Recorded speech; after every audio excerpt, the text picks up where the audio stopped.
Bom, já a Fernanda Haddad voltou a dizer ontem, a cobrar ontem explicações sobre o caso, segue muito indignado com o que sofreu, reafirmou que o motorista foi constrangido por ter sido seguido por uma viatura num trajeto de 5 quilômetros. Disse ele, não estamos querendo dramatizar nada, estamos querendo que um cidadão, um trabalhador, seja respeitado pelo poder público, mais nada. Ninguém está pedindo nada, a não ser que as pessoas sejam respeitadas, disse Haddad.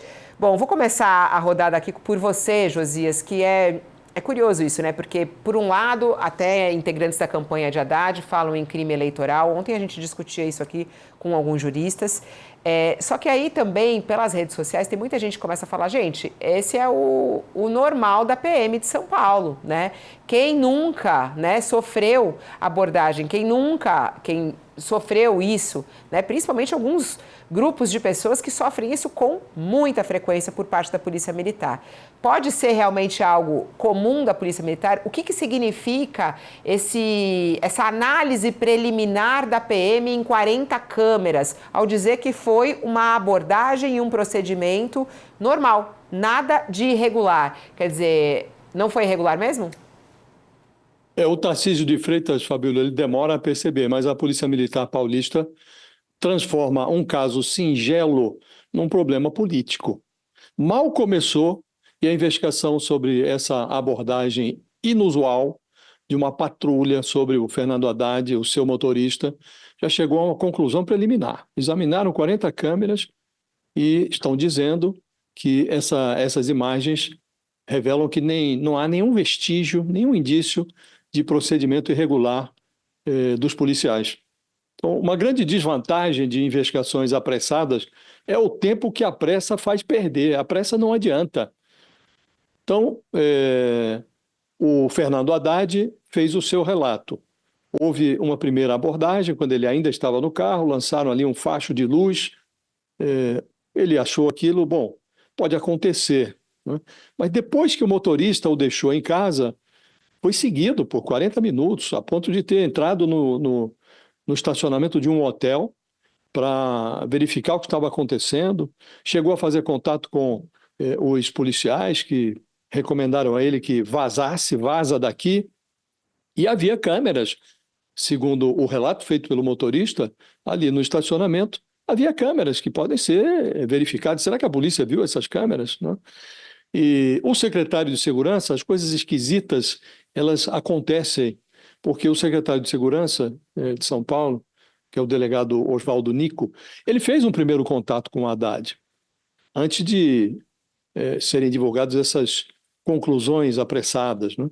E ele tinha dito ao Haddad que aquela abordagem foi feita porque houve, ali nas proximidades, numa região próxima, um roubo de celular, tinha uma quadrilha roubando celulares, e que, por isso, a polícia estava atenta. Ocorre que o Haddad recebeu cópia até desse boletim de ocorrência do episódio que teria resultado nessa atuação que ele considerou inusual da Polícia Militar de São Paulo. E o caso que envolveu o roubo de celulares, a quadrilha que teria levado a polícia a agir, aconteceu depois das 11 horas da noite. E a abordagem que o Fernando Haddad considerou inusual aconteceu pouco depois das 9 horas da noite. Portanto, não pode uma coisa que aconteceu depois ser o motivo para uma abordagem que ocorreu horas antes. Então, até o Haddad ironizou, né? Teria que ter ali uma inteligência artificial reversa para justificar uma coisa que aparentemente, uma coisa não tem nada a ver com a outra, né?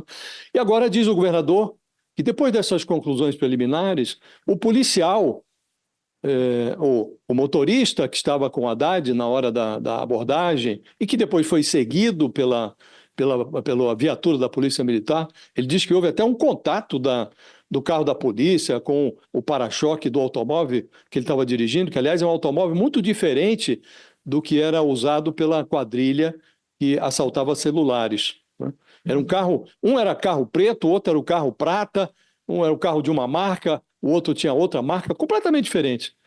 E aí o motorista agora vai ser chamado como um mentiroso. Ah, vamos chamar o motorista para depor. Mas se já estão dizendo que não houve nenhuma abordagem extemporânea, inusual, dizem até que não houve sequer a abordagem ao motorista, estão colocando em dúvida até o relato do motorista, ele já vai depor como um mentiroso. Então é preciso que ele seja acompanhado por um advogado e, como disse Fabíola, algo que deveria ser trivial, algo simples de apurar. O Haddad, inclusive, menciona, olha, tem as câmeras lá do estacionamento do hotel, né? Então, algo aparentemente simples de apurar. A pressa da polícia mostra um desejo de sepultar o episódio. Mas é como disse no início, Fabíola, a pressa não adianta, né? E criou-se um problema político. E o Tarcísio de Freitas deveria tomar a frente disso, Fabíola. Primeiro devia ligar para o Fernando Haddad, porque se há algo de bom na disputa eleitoral de São Paulo, é o fato de que nos dois polos, no polo petista e no polo bolsonarista, há pessoas que se tratam com cordialidade, ou dentro do que se convencionou chamar de civilidade. Acabaram de fazer um debate e, a despeito ali dos momentos de tensão e tal, foi um debate muito civilizado. Então, eles têm condições de conversar. E se há outra coisa que é muito clara nesse episódio, é que não parece haver interesse da parte do Fernando Haddad de mentir, de criar um caso. Ele, inclusive, diz, olha, não quero fazer disso um cavalo de batalha, eu quero apenas dar a oportunidade para elucidar o episódio, para que alguém peça desculpas. Então ele está com um espírito desarmado, ele quer simplesmente ouvir uma coisa que não é normal, que deve ser tratada como anormal, e ele deseja que a coisa seja esclarecida, né? E o Tarcísio de Freitas deveria, Fabíola, tomar a frente desse episódio. Não está bem posta a situação e tende a piorar se o governador não assumir as rédeas, não estabelecer, e ele ontem fez as declarações muito ligeiras, né? Aparentemente ele está considerando que não houve nada de excepcional. Então isso tende a piorar, Fabíola. O que é ruim pode ficar ainda muito pior. Vamos lá, 10 horas e 34 minutos, hoje a gente está com um tempo mais corrido. Eu vou pedir para o Mairovich fazer uma análise para a gente, rápida a respeito desse caso. Daqui a pouquinho a gente vai ter o ouvidor da polícia para falar sobre isso. Mas, Mairovich, pelo que você pode ver, essa abordagem foi uma abordagem normal? Não há nada de irregular? Quando a PM diz que faz essa análise em 40 câmeras e descobre isso, é esse o caminho? Que tipo de apuração precisa ser feita para esclarecer isso? Bom, precisa ser feita uma apuração, evidentemente, minuciosa, mas eu quero colocar uma coisa que me parece fundamental. Nós estamos conversando sobre o fato, mas nós não estamos enxergando o pano de fundo.